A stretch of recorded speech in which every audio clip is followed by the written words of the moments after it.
No hay tiempo, no hay hora, no hay reloj. No hay antes, ni luego, ni tal vez. No hay lejos. Bueno, y ahora sí lo tenemos al precandidato a la presidencia del Frente Amplio, Mario Vergara. Hay tanto para hablar. Decía la prensa en todo esto que son titulares que a veces uno, ¿no? El hombre que mantiene el humor en la campaña, que tiene el mejor humor de la campaña. Y uno que ha transitado esta etapa con Mario en otras ocasiones, que lo conoce, como ha apoyado siempre los movimientos jóvenes, cómo les ha dado para adelante, si lo sabrá el comité y lo sabrán el 28 de noviembre, ¿no? Sí, claro. Sabe que tenés esa particularidad, ¿no? De mantener. Lo que pasa es que estas cosas que tienen su esfuerzo, su sacrificio, su cansancio, uno las tiene que hacer disfrutándolas, ¿verdad? Porque vale la pena hacerlo así, porque es la mejor forma también de vincularse con la gente, en base a tener buena onda, tener humor, y tal. No, yo creo que es parte también de la naturaleza de uno, ¿no? ¿Y cómo te está resultando este nuevo rol, ¿no? De campaña, de candidato, de recorrer el país. Es un cambio sustancial, ¿no? Yo estuve 13 años y medio en el equipo económico, entre el Ministerio y Banco Central, y esto obviamente es un salto a la arena más estrictamente política, que es un cambio muy, muy fuerte, incluso en la rutina, por llamarlo de alguna manera. Pero la verdad que lanzarse a la arena política, y sobre todo en el marco de la campaña electoral, es una experiencia increíble, ¿no? Recorrer todo el país, estar con gente en situaciones muy diversas, uno recibe mucho de la gente, y la verdad que estoy muy satisfecho de haber tomado esta decisión, de haber dado este paso ahora, que además creo que era el momento de hacerlo, porque estamos ahora en el proceso de renovación política del Frente Amplio. Te decía hace un rato, y hay que valorarlo también, porque la gente de repente no lo sabe, no conoce las internas. Nosotros hablábamos hace un ratito de cómo Juan Sartori gastó $2 millones en el mes de marzo. Cómo trabaja tu gente, ¿no? Trabaja pulmón, trabaja con ganas, con muchísima creatividad, porque creo que te sorprenden a vos mismo. Sí, claro. Tengo un equipo realmente fuerte. El canario Laborde a las 3 de la mañana te manda un mail con un video diciendo, che, a ver qué les parece esto. Y es todo a militancia pura, ¿no? O sea... la verdad que totalmente hay un pero cuidándote compromiso mucho, ¿no? Así como claro. Nace Super Mario, cómo te cuidan, cómo te vestís y cómo salís en determinadas fotos, ¿no? Se pasan los videos, se comentan cada cosa que se plantea en el debate público, eso está muy bueno. Estoy rodeado de asesores de imagen, pero que yo soy medio rebeldón en eso, pero sí, no, la verdad que es un placer trabajar con todos los compañeros y las compañeras que están hoy dando así este corazón y esta militancia, porque nosotros largamos la precandidatura sin el apoyo de ningún aparato sectorial relevante del Frente Amplio y sin apoyos financieros, ¿no? Uh-huh. O sea, hablabas de Sartori, estamos en otro mundo. Nosotros a pulmón, cuando la gente me pregunta ¿cuánto vas a gastar en la campaña? Digo, no tengo ni idea, todo lo que podamos recibir de contribuciones, que creo que es la forma genuina y natural de financiar una campaña política. Ayer miraba en la televisión una entrevista que le hicieron a Alén García, ¿no? Que fue quien le abrió la puerta a Sartori al Partido Nacional, ¿no? Y en un momento él argumentaba que él prefería que los precandidatos o los candidatos se financiaran sus propias campañas de su bolsillo. Un horror. Va contra todos los preceptos democráticos republicanos que hay en el Uruguay, porque si no va a ser el único que va a poder ser candidato va a ser un millonario. Un millonario que compre un país, ¿no? Porque uno lo mira como la posibilidad de un Panamá, y cuando lee sus ideas queda atravesado. Yo la sorpresa que le iba a pasar después, le voy a pedir a Ramón que la tenga a tiro, porque te metiste solo. Yo soy de esos. Así entro en la boca del lobo. Sí, No, el te tema, arriesgas. vuelve un poco a la cosa política. O sea, es un tema de visión de democracia, ¿no? Si vamos a tener un sistema político que solo van a poder participar aquellos que tengan mucho dinero para financiar sus campañas, vamos en contra de toda la tradición política. Si es contra la de este natura del país. Uruguay, absolutamente. Con más razón, enfatizo la necesidad de que se apruebe una ley de financiamiento de los partidos políticos que, además de transparencia, que es fundamental, también restrinja. 1 minuto 40, ponete los auriculares. Escuchá lo que le llegó a un militante del Partido Colorado, honesto y honrado, porque además lo dejó en mis manos en el día de hoy. No, yo te llevo eso y ya te meté en la lista que va a salir diputado, te meté en los primeros lugares. Yo te llevo, hoy no te voy a llevar, mañana te voy a llevar. Te voy a llevar, ¿cómo es? Te voy a llevar los papeles que tenés que firmar. ¿Tá? Y vamos a pensar en un candidato a diputado. A ver, fíjate a alguien que tenga plata, que ponga 300 lucas de frente y que quiera ser diputado. Los votos los cobra todo. Pone que Caneloni, el tipo puede sacar con 17 agrupaciones que lo apoyamos y puede sacar, no sé, pero capaz que saca 20.000 votos. A $10 el voto que pagan son $200.000. Y después tiene 5 años, que 5 años por 12 meses son 60 meses. A 15 lucas saca la cuenta, 900 lucas. El tipo hace un palo 100, le pone 300, el bruto negocio. Ninguna guita colocada a 300 lucas le da un palo 100 en 5 años. ¿Te das cuenta? Y es diputado, tiene inmunidad parlamentaria, tiene fueros, nadie lo puede tocar. Además, los guilles que tiene, ¿no? Y aparte de un diputado, tiene derecho a 1 o 2 directores nacionales, depende de los votos. ¿Qué te pasa? Director de la DGI, director del MPS, director del Banco República, director de ANCAD, director de UTE. No sé, por eso te digo, pensaba que sos un tipo inteligente, un tipo que tiene ojo y puntería. A ver, ¿qué tipo puede tener 300 lucas y quiere ser diputado? Pero tenés que volar en esto, porque el martes máximo tenemos que tenerlo, porque se vence el plazo el 20. Saque sus propias conclusiones. No quiero ni saber quién es el que está hablando, porque... Pero no es el voto que el alma pronuncia, ¿no? Me parece un horror, ¿no? Un horror de enfoque de lo que es la política. No creo que sea una cosa representativa de lo que sucede en el sistema político en Uruguay. Yo tengo la idea de que esencialmente la gente que se involucra en la política en Uruguay no lo hace con fines de enriquecimiento.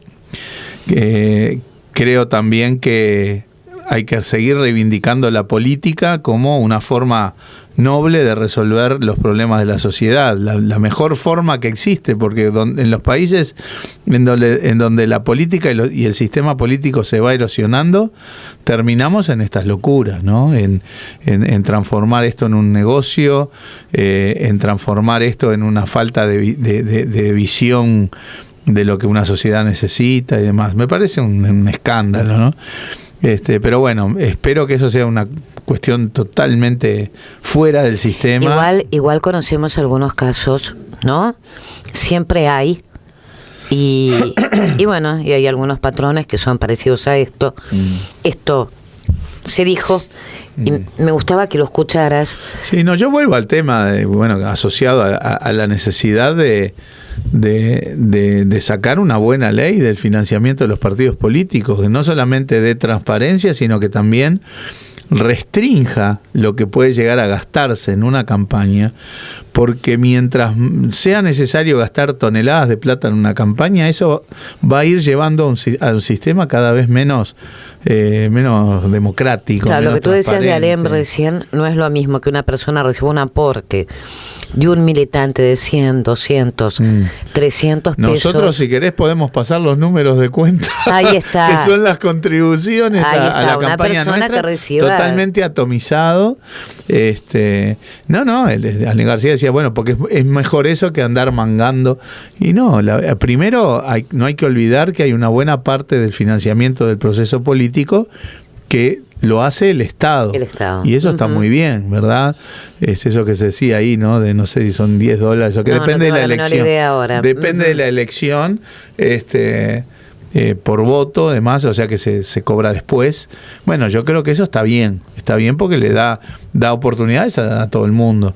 Lo otro es que, bueno, el financiamiento tiene que ser acotado y transparente, porque si no, hay que ser millonario para estar en política, y esa es la peor porque otros paguen a cambio de favores, ¿no? Que también es condicionamiento por para eso quien la vaya. transparencia es fundamental. Y vemos, por ejemplo, lo que pasa en Estados Unidos, ¿no? Una campaña en Estados Unidos hay que tener un monto incalculable de millones de dólares para hacer una campaña, ¿no? Y bueno, y eso ha ido llevando también a, bueno, es cada vez más espectacular y por lo tanto cada vez más cara. Y sí, y si sos un hombre mediático con pelo raro ahí, color zanahoria y demás, tenés más chances que... O negro en su momento, porque era la diferencia, ¿no? Sí, bueno, hay pero que por lo ver. menos ahí venías más del sistema político, lo de Trump. Y además mucho más show business. además inteligente. Sí. Por otra parte, quizás ahora le toque a ella. No se sabe. No, pero, en el libro de Michelle Obama, ella descarta radicalmente cualquier posibilidad de pero es que la gente la sigue mirando, bueno, ¿no? sí, bueno, pero en el fondo Con en esto tiene mucho también de decisión personal, porque es una forma de vida. Y ella ya tuvo esa forma de vida 8 años y bueno, acompañando a Obama, yo, por lo menos lo que dice ahí en el libro es, descarta totalmente la posibilidad de ser ella presidenta. Bueno, es una lástima, se pierde Estados Unidos una buena candidata. Mario, después está la cosa, nosotros queremos plantear ideas, ¿no? Y queremos hablar de programas. Lamentablemente no hay mucho programa en la vuelta como para debatir o discutir. Pero después está la cosa envolvente, ¿no? Esa que todos hablan y que ocupan títulos, que empieza con el informe de Ignacio Munzo diciendo que el Uruguay no tiene una continuidad de crecimiento de 13 años, pero después también están los temas de ajuste fiscal, de los cuales hablan gerentes y CEOs de las empresas. Después está el déficit fiscal, del cual todo el mundo opina cómo y por qué. El tema de la deuda, dicen que Uruguay está cada vez más endeudado, y todo el mundo opina lo mismo, son unos gastadores, como dijo Talvi. El tema de los funcionarios públicos, que Talvi puso una agenda la semana pasada, para ir agregándole como calor a esta cosa de la economía, que uno no termina todavía de armar el rompecabezas ideal. ¿Por Y después, dónde bueno, querés empezar? la calle Po que tema? dice, les ajusto el cinturón el primer año y después les largo la rienda, y yo me acordaba de la economía invisible, la lira turca y todas esas cosas de Mauricio. Pero bueno, empezá vos por donde quieras, pues sos vos el economista. A ver, primero, sobre la continuidad de crecimiento de la economía uruguaya, a ver, nosotros nos basamos no solo como durante todos los gobiernos del Frente, durante todos los gobiernos de la historia del Uruguay en las cifras oficiales. Por lo tanto, andar retocando eso con criterios totalmente sesgados para que nos dé un resultado diferente me parece totalmente poco profesional. Y bueno, por eso es que ni hablo más de ese tema. Sobre los temas de deuda, déficit, gasto y demás, bueno, es todo un único paquete, ¿no? Cuando el Frente Amplio empezó a gobernar, la deuda pública era más grande que el Producto Bruto Interno de un año, era más del 100%. Había una situación de bajo, crecimiento después de la crisis importante que hubo en 2002-2003, y un montón de vulnerabilidades, algunas financieras, debíamos mucho, pero todo en dólares, todo en el corto plazo, con condicionamientos. Teníamos problemas comerciales, teníamos una vulnerabilidad social brutal, 40% de la población bajo la línea de pobreza, etcétera, ¿no? Yo creo que obviamente se ha avanzado muchísimo en estos 14 años. Sin duda el Uruguay está en un escalón de bienestar, de equidad, de derechos muy superior a cuando el Frente Amplio empezó a gobernar. Hemos crecido enormemente, y con el crecimiento de la economía creció también los salarios reales, crecieron las pasividades reales, a diferencia de lo que pasaba en los 90, en donde la economía crecía y los salarios no. Y eso fue fruto de políticas, ¿no? De toda la política de relaciones laborales, etcétera. Desde el punto de vista comercial, Uruguay así creció enormemente, su inserción externa, las exportaciones, las oportunidades en el resto del mundo y no tan focalizado en la región.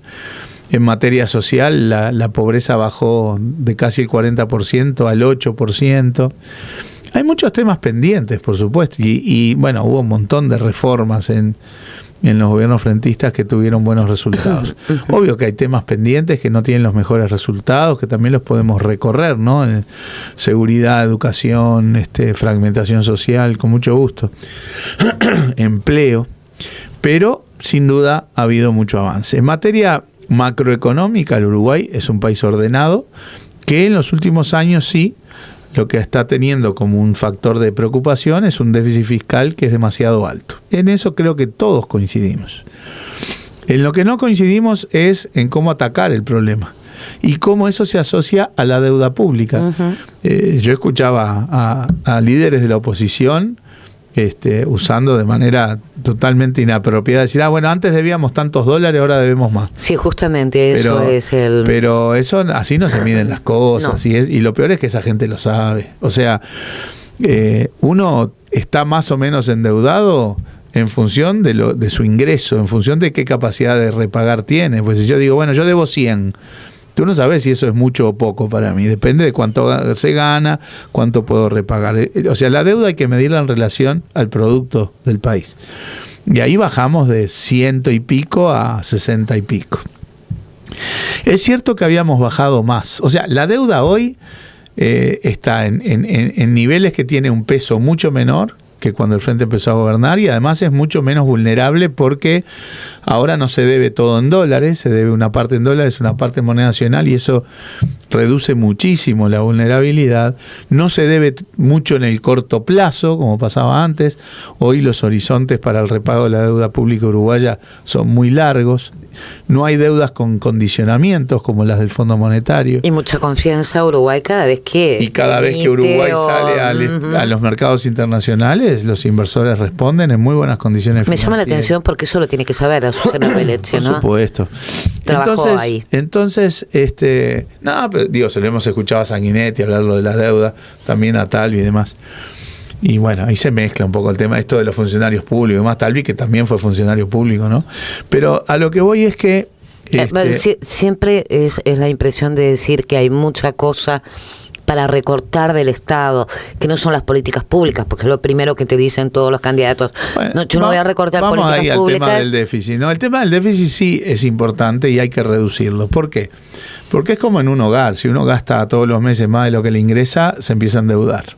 Entonces nosotros bajamos mucho el peso del endeudamiento, pero en los últimos años ha subido porque el déficit está alto. Y tenemos que evitar que esto siga pasando. ¿Eso quiere decir que hay que hacerlo de un hachazo de un día para el otro? No. Esos ajustes fiscales o shocks de austeridad, como ahora les gusta decir, se hicieron en los momentos críticos, en el 82, en el 90, en el 2002. En el marco de una crisis, ¿verdad? Hubo que hacer aumentos brutales de impuestos, ajustes brutales de gasto, de montos mucho más altos de lo que está planteado hoy. Y de manera inmediata, drástica. Hoy no es necesario eso, porque hay un margen para que eso se pueda hacer con un poco más de serenidad y tiempo. Pero hay que hacerlo, hay que reducir el déficit. Y uno dice, bueno, un 1,5% o 2% del producto parece una cosa chica. No, estamos hablando de $1.000 millones por año. O sea, es una magnitud importante. Y también es cierto que el gobierno ha dicho hace más de 2-3 años que hay que hacerlo, tomó medidas en la órbita tributaria, tomó medidas en cuestiones de recortes de gastos, pero el déficit no solamente no ha bajado, sino que incluso ha subido. Y eso es porque hay algunos componentes del gasto público que son como un taxímetro, ¿no? Que tienen que ver con esas cosas que mueven la aguja desde el punto de vista financiero, porque a veces uno escucha de manera totalmente demagógica decir, bueno, hay que recortar, no sé, los celulares de los políticos, bajarles el sueldo. Sí, o reducir la flota de coches. Claro, bueno, si eso hay que hacerlo o no, será por otras razones. Desde el punto de vista del impacto financiero es cero, no mueve la aguja en absoluto. Incluso a veces, y voy a ser más, incluso a veces en la cosa tributaria, ¿no? Cuando se dice, bueno, hay que poner más impuestos acá o allá, alguna cosa se puede, por ejemplo, en el programa del Frente se habla del impuesto a las herencias elevadas, que yo creo que está bien, en clave de señales de equidad, pero no mueve la aguja en términos de recaudación. Entonces, no solamente hay que ver las cosas más en los conceptos, sino después hay que ponerle números. Cosas que están bien, bueno, hay que hacerlas, pero no pensemos que de esa manera se resuelve un desbalance financiero de órdenes de $1.000 millones. ¿Dónde está un poco las cosas que mueven la aguja? Bueno, nosotros, hay gente que dice, bueno, no tendrías que hablar de este tema porque en campaña electoral no se habla de estas cosas, pero yo creo que a la gente hay que hablarle con la verdad, porque la gente no es tonta. El déficit del sistema general de seguridad social es muy grande. Y cuando digo el sistema de seguridad social no me refiero solamente al sistema, digamos, general, amplio, claro, sino incluyendo la caja militar, la caja policial, etcétera. Hoy el Estado le transfiere al BPS entre 600 y 700 millones de dólares. Sí. El déficit de la caja militar está cercano a los 500 millones de dólares. Para 50.000 personas. Sí, ahí, menos, ¿no? o menos. El déficit de la caja policial, con reforma y todo, supera los 200 millones. Además hay otros impuestos que se cobran que van a financiar el déficit de la seguridad social. Por ejemplo, 7 puntos de IVA, que no son ingresos de la seguridad social, son impuestos, pero que obligadamente van a financiar el déficit de la seguridad social, son 1.500 millones de dólares más. El IAS, o sea, el IRPF de los jubilados, digamos. Que también es resistido por algunos sectores. Pues ya, se habla de inconstitucionalidades que ya fueron totalmente descartadas por la Suprema Corte. Pero son 400 y pico millones de dólares más. El viejo COFIS, que ya no existe como impuesto desde la reforma tributaria, pero se le sigue transfiriendo a la seguridad social el monto equivalente. O sea, cuando uno suma el déficit del sistema total de seguridad social, supera los 3.500 millones de dólares, que es una cifra, es una vez y media el déficit fiscal entero. Sí. ¿Por qué se da esto? Por una buena razón, que es que los seres humanos vivimos cada vez más. Y esto la gente lo entiende fácil, no hay que andar con mucha vuelta. Hoy todos vivimos bastantes más años de los que se vivían hace 30 o 40 años, estamos en mejores condiciones. Yo siempre pongo la caricatura de que cuando yo era chico y leía en el diario sexagenaria atropellada por un auto, no tenía la idea de una viejita que se olvidó de mirar para cruzar. Y hoy los sexagenarios salen a correr, te pasan corriendo por la Rambla, por las disfrutan, viajan, hacen ejercicio. La expectativa de vida que tienen los niños que nacen hoy es de 100 años. Y además con la dinámica tecnológica, ese proceso va a seguir aumentando de manera rápida. Entonces, qué desafío para cualquier gobernante, ¿no? Y para cualquier régimen de seguridad social. Esto obviamente no le está pasando solamente al Uruguay, está pasando pero ahí en el no nos mundo. Podemos mentir. Exacto. Es una realidad. Si una sociedad ahorra lo mismo y después tiene que financiar más años de retiro, los números no dan. Pero no es un tema de reforma de la seguridad, es un tema de cómo fortalecemos y adecuamos el régimen de seguridad social a la nueva evolución del ser humano, como ha pasado en la historia un montón de veces.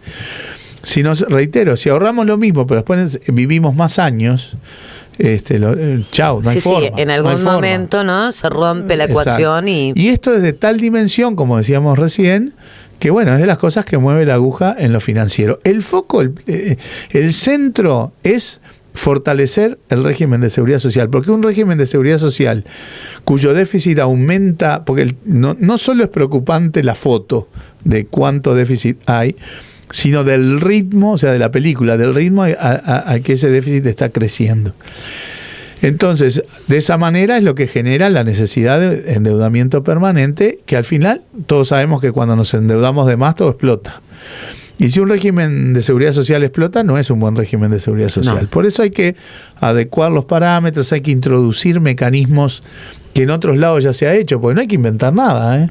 En muchos países que tenían problemáticas similares a Uruguay ya se han hecho estas adecuaciones de los parámetros del régimen e incorporación de mecanismos de mayor flexibilidad, por ejemplo, retiros parciales Uno tiene la lógica de que algunos... trabajás 8 horas y un buen día pasás a trabajar 0. No, pero en algunos lugares se dio construcción, Hubo una discusión sobre esto cuando el desempleo estaba en el subsuelo, digamos, y se hablaba, bueno, los jubilados deberían trabajar.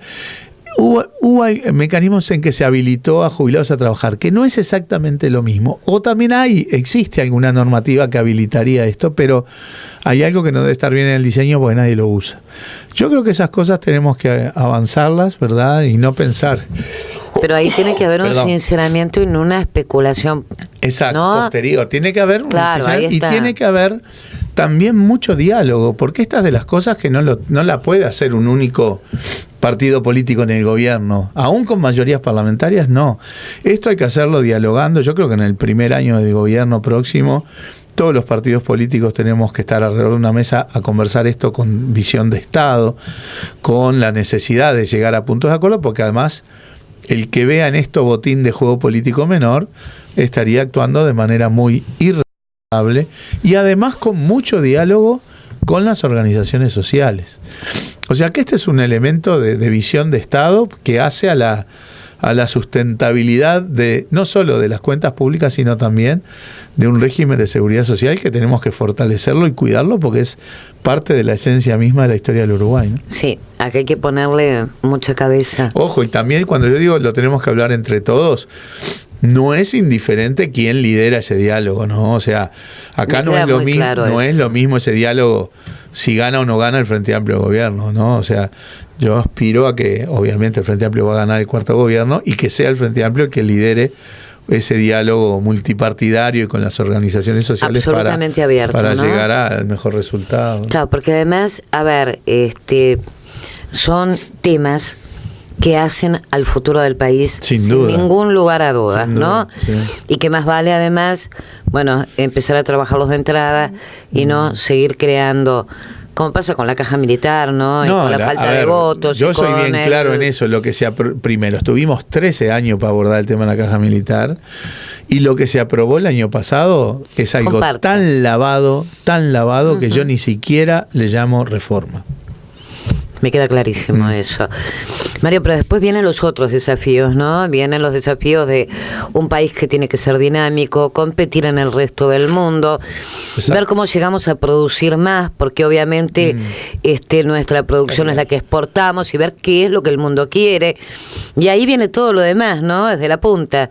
La educación, la salud de los niños en sus primeros 1000 días, y el empleo. Es como, a ver, hoy decir quiero ser presidente de la República implica tener una visión. Implica compromiso, ¿no? Nosotros tratamos de dotar a la campaña de contenidos y tratar de trasuntar que tenemos una visión no solo política, sino de los problemas del mundo, de los problemas del país, los problemas de la región, claro, que son muy distintos, aislados, que ¿no? son muy distintos de los que había cuando el Frente Amplio empezó a gobernar. Sin ningún lugar a dudas. La oposición hoy no es una verdadera alternativa porque no trasunta que tengan una visión.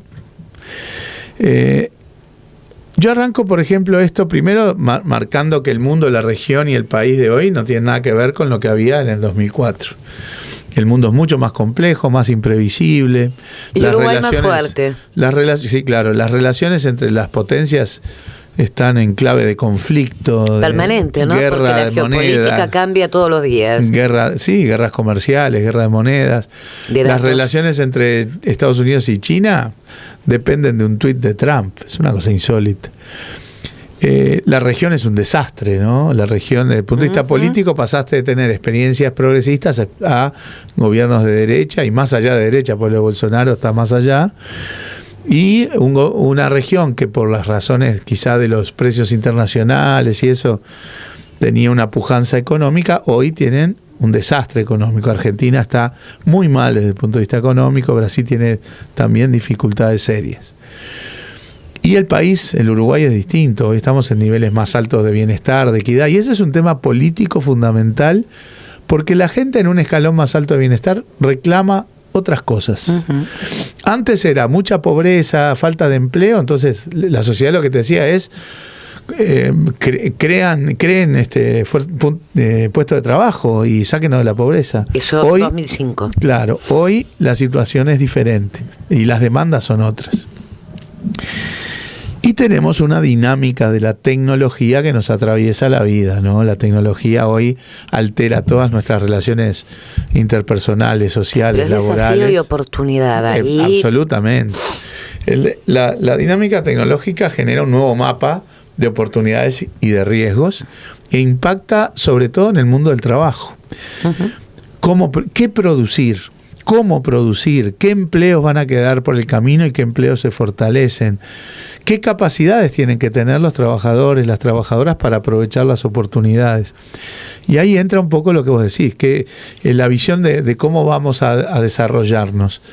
Bueno, primero, esto es tan rápido que la adaptación hay que hacerla rápida. Sobre la marcha, ¿no? Exacto. Por lo tanto, los trabajadores de hoy, que ya están, hoy el empleo, después de haberse creado 300.000 puestos de trabajo, ahora eso ha caído cerca de 50.000. Una buena parte fue en la industria de la construcción por el enfriamiento de las inversiones, pero otra parte es lo que estamos hablando, desafíos tecnológicos que desplazan algunos puestos de trabajo. Ahora, la gente se tiene que adaptar a estas cosas porque las tendencias tecnológicas son inexorables y hay que ayudar desde las políticas públicas a esa adaptación. Hay que fortalecer las políticas de recapacitación de trabajadores para que los trabajadores y las trabajadoras puedan pasar de los empleos que van a ir quedando obsoletos hacia los empleos que tienen oportunidad y futuro. Para eso, organismos como el INEFOP tienen que fortalecerse porque es la herramienta a través de la cual recapacitamos trabajadores. Y además eso es fundamental. Sentados todos los ahí aportan trabajadores, trabajo, ¿no? Empresarios, Estado. Pero en el largo plazo, en el mediano y en el largo plazo, como bien decías vos, ahí viene un tema fundamental que es el del sistema educativo. Porque lo que este nuevo mundo del trabajo